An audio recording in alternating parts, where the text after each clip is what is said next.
আসসালামু আলাইকুম। আজ আপনাদের সাথে শেয়ার করব ভীষণ মজার একটি কাচ্চি বিরিয়ানির রেসিপি। আসলে এই কাচ্চি বিরিয়ানিটা কিন্তু বাচ্চা বলেন বড় বলেন সবারই একটা পছন্দের খাবার, তাই না? কাচ্চি বিরিয়ানিটা যে আমরা কেউ পছন্দ করি না এমন কোনো মানুষ নেই, তাই না? এটা রান্না যতই কঠিন হোক না কেন বাচ্চা বলেন বড় বলেন সবারই কিন্তু খুব পছন্দের। তাই তো ওদেরকে খুশি করার জন্য আমাদের রান্নাটা করতে হয়। হ্যাঁ, তাই তো আমি ঝটপট করে নিয়ে আসলাম আপনাদের মাঝে কাচ্চি বিরিয়ানির একটা রেসিপি। যদিও একটু রেসিপিটি বড় হবে, অবশ্যই ধৈর্য সহকারে সবাই দেখবেন। কাচ্চি বিরিয়ানিটা রান্না করার জন্য আমি এখানে গরুর মাংস নিয়ে নিয়েছি 2 কেজি। মাংসগুলো কিন্তু আগেই ধুয়ে পানি সরিয়ে নিয়েছি। এখন এইখানে দিয়ে দিব আমি 2 কাপ পেঁয়াজ কুচানো। আমি এখানে দিয়ে দিব রসুন বাটা 2 টেবিল চামচ। আমি চামচটা কিন্তু একটু বড়ই নিয়েছি। সাথে দিয়ে দিব আদা বাটা 2 টেবিল চামচ। সাথে দিয়ে দিব 1.5 টেবিল চামচ পরিমাণ বাটা মশলা। আমি এখানে জায়ফল, জয়ত্রী, এলাচ, গোলমরিচ, লবঙ্গ সাথে আরো কয়েকটা মশলা দিয়ে কিন্তু একসঙ্গে বেটে নিয়েছি। শুকনো মশলা দিব আমি দারুচিনি, তেজপাতা, এলাচ, লবঙ্গ, গোলমরিচ, এই সবগুলো শুকনো মশলা কিন্তু আমি ধুয়ে এখন দিয়ে দিব। সাথে দিয়ে দিব এখানে আমি 2 টেবিল চামচ পরিমাণ গুঁড়ো মরিচ। এইবার দিয়ে দিব সাথে আমি 3 টেবিল চামচ পরিমাণ জিরের গুঁড়া। সাথে দিয়ে দিব আমি এখানে 2 টেবিল চামচ পরিমাণ ধনিয়ার গুঁড়া। ধনিয়ার গুঁড়াটা দিয়ে এইবার দিয়ে দিব আমি এখানে 2 টেবিল চামচের থেকে একটু বেশি সয়া সস। সয়া সসটা দিয়ে কিন্তু আমি এইবার দিয়ে দিব এখানে কিছুটা পরিমাণ টমেটো কেচাপ। টমেটো কেচাপটা কিন্তু আমি দিয়ে দিয়েছি এইখানে 3 টেবিল চামচ পরিমাণ দিয়ে দিয়েছি আমি এখানে টমেটো কেচাপ। সাথে কিন্তু দিয়ে দিব 2.5 টেবিল চামচ পরিমাণ লবণ। লবণটা দেওয়ার পরে কিন্তু এইবার দিয়ে দিতে হবে কি জানেন, পেঁয়াজ বেরেস্তা কিন্তু এই কাচ্চি বিরিয়ানির মধ্যে কিন্তু মাস্ট বি দিতে হয়, তাই না? সাথে দিয়ে দিব এখন এখানে কিন্তু কুইট দুধ। আমি এইখানে দুধটা জাল করে আগেই ঠান্ডা করে রেখেছি, ওখান থেকে আমি এখানে প্রায় 1.5 কাপের মতো দিয়ে দিয়েছি। এইবার সবগুলো উপকরণ কিন্তু একসঙ্গে ভালো করে মেখে নিতে হবে। আমি কিন্তু সবগুলো উপকরণ একসঙ্গে ভালো করে হাত দিয়ে মেখে নিচ্ছি। মেখে নিয়ে এইবার দিয়ে দিব কি জানেন, কাচ্চি বিরিয়ানির মশলা। আমি এখানে প্রায় 1.5 প্যাকেটের মতো মশলা নিয়েছি। নিয়ে কিন্তু আগেই একটু পানি দিয়ে ভিজিয়ে রেখেছিলাম। আমার থেকে মনে হয় কাচ্চি বিরিয়ানি বা এমনি বিরিয়ানি যেটাই রান্না করি না কেন, মশলা যদি একটু আগে থেকে ভিজিয়ে রাখা যায় তাহলে কিন্তু ওটার টেস্ট ভালো আসে। তো আমি এখন দিয়ে দিব এখানে প্রায় 1.5 কাপের মতো টক দই। টক দইটা কিন্তু আগেই ভালো করে একটু ফেটে রেখেছিলাম। ওই দইটা দিয়ে কিন্তু এখন আবারও সম্পূর্ণ মশলার সঙ্গে ভালো করে মিশিয়ে নেব। এইভাবে কিন্তু 2-1 মিনিট ভালো করে চটকিয়ে মেখে নিলেই কিন্তু কাচ্চি বিরিয়ানির মাংসটা কিন্তু আমার রেডি হয়ে যাবে। তো সম্পূর্ণ মিশ্রণগুলো একসঙ্গে কিন্তু মিশানো হয়ে গিয়েছে। এখন কিন্তু আমি চুলার মধ্যে বসিয়ে দিব। চুলার মধ্যে তো বসিয়ে দিয়েছি, একটা জিনিস দেওয়া বাকি রয়ে গেছে, সেটা কি বলেন তো?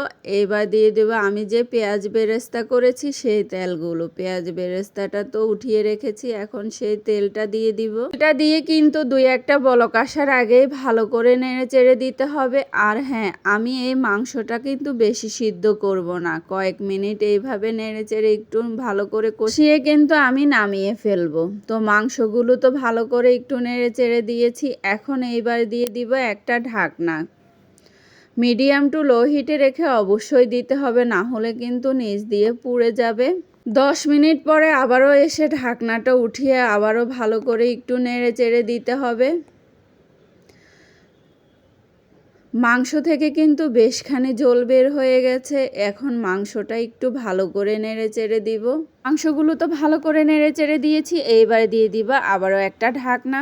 এরই মাঝে কিন্তু কয়েকবার এসে নেড়ে চেড়ে দিয়েছি। এখন আবারও ঢাকনাটা উঠিয়ে দেখাচ্ছি আপনাদেরকে। ঝোলগুলো কিন্তু একদম মাখো মাখো হয়ে গেছে। আর মাংসটা হতে কিন্তু আমার প্রায় 30 মিনিটের মতো লেগেছে। মাংসগুলো কিন্তু আমি ফুল সিদ্ধ করিনি, এইভাবেই কিন্তু আমি নামিয়ে ফেলেছি। এটা তো হয়ে গিয়েছে, এখন কিন্তু চালটা সিদ্ধ করতে হবে। এই জন্য চুলার মধ্যে আগেই বসিয়ে দিয়েছি কিন্তু আমি গরম পানি। এর মধ্যে কিন্তু দিতে হবে কিছুটা পরিমাণ গরম মশলা। এই জন্য তেজপাতা, দারুচিনি, শাহি জিরা, লবঙ্গ, গোলমরিচ, এলাচ এগুলো নিয়ে নিয়েছি। এখন পানিটা ফুটে গেছে, আমি এখন সম্পূর্ণ গরম মশলাগুলো দিয়ে দিব। এগুলো দিয়ে কিন্তু 2-1টা বলক আসছে। এখন কিন্তু আমি আগে বাসমতি চালগুলো ধুয়ে রেখেছি, এখন এই চালগুলো দিয়ে দিব। এখানে বাসমতি চাল নিয়েছি 1 কেজি। চালগুলো কিন্তু আগেই ধুয়ে পানি ঝরিয়ে রেখেছি। এখন কিন্তু এই চালগুলো দিয়ে দিব ফুটন্ত গরম পানির মধ্যে। চালগুলো দিয়ে কিন্তু আমি কিছুক্ষণ অপেক্ষা করব চালগুলো সিদ্ধ হওয়ার জন্য। চালগুলো যখন 50% সিদ্ধ হয়ে যাবে তখন আমি কিন্তু চালগুলো নামিয়ে ফেলবো। সাথে দিয়ে দিব এইখানে 1 টেবিল চামচ পরিমাণ লবণ। লবণটা দিয়ে কিন্তু আবারও ভালো করে একটু নেড়ে চেড়ে দিতে হবে। তো চালগুলো কিন্তু সিদ্ধ হয়ে গেছে, আমি অফ ক্যামেরা চালগুলো নামিয়ে ফেলেছি। এখন কিন্তু কাচ্চি বিরিয়ানির উপরে কিন্তু আমি কিছুটা ধাপ চালগুলো দিয়ে দিব, কিন্তু একটা লেয়ার ভালো করে ছড়িয়ে ছিটিয়ে দিব। একটা ধাপ তো দেওয়া হয়ে গিয়েছে, এখন উপরে দিয়ে দিব আমি এখানে আগেই আলু ভেজে রেখেছিলাম। আলুগুলো কিন্তু একে একে সবগুলো বসিয়ে দিব। এরপরে দিয়ে দিব আমি এখানে কিছুটা পরিমাণ পেঁয়াজ বেরেস্তাটা দিয়ে কিন্তু আমি আরেকটা লেয়ার দিয়ে দিয়েছিলাম।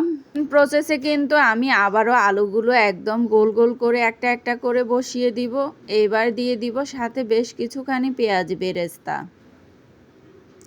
আলুগুলো একটা একটা করে কিন্তু সম্পূর্ণ দেওয়া শেষ। এখন দিয়ে দিব আমি এখানে বেশ কিছুখানি পেঁয়াজ বেরেস্তাটা দিয়ে কিন্তু আমি আগে 2টি কালারের ফুড কালার মিশিয়ে রেখেছিলাম, ওখান থেকে কিন্তু আমি 2টা কালারে দিয়ে দিব। আমি কিন্তু হালকা একটা পিঙ্ক কালার দিয়েছি, সাথে দিয়েছি ইয়েলো কালার। 2টাই ফ্রুট কালার দিয়ে দিব উপরে দিয়ে। আর হ্যাঁ, এই ফ্রুট কালারগুলো কিন্তু আমি দুধের মধ্যে আগেই মিশিয়ে রেখেছিলাম। ভিডিওটা আর আপনাদের সাথে শেয়ার করিনি, কারণ ভিডিওটা অলরেডি এমনিতে অনেক বড় হয়ে গিয়েছে। তো 2টাই ফুড কালার আমি এখন দিয়ে দিব। দিয়ে কিন্তু আমি এখন এটা চুলার মধ্যে ভাপে দিব প্রায় 30 মিনিটের মতো। তাহলে কিন্তু আমার মাংস আর চাল সবগুলো ভালো করে সিদ্ধ হয়ে যাবে। তো ভাপে দেওয়ার জন্য কিন্তু আমি আগেই পাতিলের মুখটা বন্ধ করার জন্য কিছুটা পরিমাণ আমি আটা মেখে নিয়েছিলাম। সেই আটাটা দিয়ে কিন্তু পাতিলের চারপাশ আমি সিল করে দিয়েছি। এখন কিন্তু মিডিয়াম টু লো হিটে রেখে আমি 30 মিনিটের মতো এটা ভাপে দিব। 30 মিনিট পরে এসে আবারও আপনাদের সঙ্গে দেখাচ্ছি। 30 মিনিট পরে এসে আপনাদেরকে দেখাচ্ছি। দেখেন আমার বিরিয়ানিটা কিন্তু হয়ে গিয়েছে। এখন পাতিলের সাইড থেকে আমি আটাগুলো ছুরি দিয়ে কেটে ফেলে দিব আর ঢাকনাটা উঠিয়ে একটু একটু করে দেখাবো। দেখেন মাশাআল্লাহ কত সুন্দর হয়েছে। আমার এই সাদামাটা কাচ্চি বিরিয়ানিটা কিন্তু গ্রানে পুরোটা ঘর ভরে গিয়েছে। মাশাআল্লাহ অনেক সুন্দর কালার আসছে আর দেখতেই কিন্তু লোভনীয় লাগতেছে, তাই না? তো ঢাকনাটা উঠিয়ে এখন একটু নেড়ে চেড়ে আপনাদেরকে দেখাচ্ছি। দেখেন মাশাআল্লাহ কত সুন্দর ঝরঝরে হয়েছে। মাশাআল্লাহ কাচ্চি বিরিয়ানিগুলো কিন্তু সবাই খেয়ে বলেছে অনেক মজা হয়েছে। তো আমার এই সাদামাটা যদি কাচ্চি বিরিয়ানিটা আপনাদের ভালো লেগে থাকে অবশ্যই আমার পেজটিতে লাইক কমেন্ট শেয়ার করে দিবেন। আর সবাই ভালো থাকবেন, শাহজাদি ব্লগসের পাশে থাকবেন। কথা বলতে বলতে কিন্তু কিছুটা পরিমাণ আমি কাচ্চি বিরিয়ানি একটা প্লেটে বেড়ে নিয়েছি। আপনাদেরকে মাংসগুলো কতটা সফট হয়েছে আমি একটু ছিঁড়ে দেখাচ্ছি। দেখেন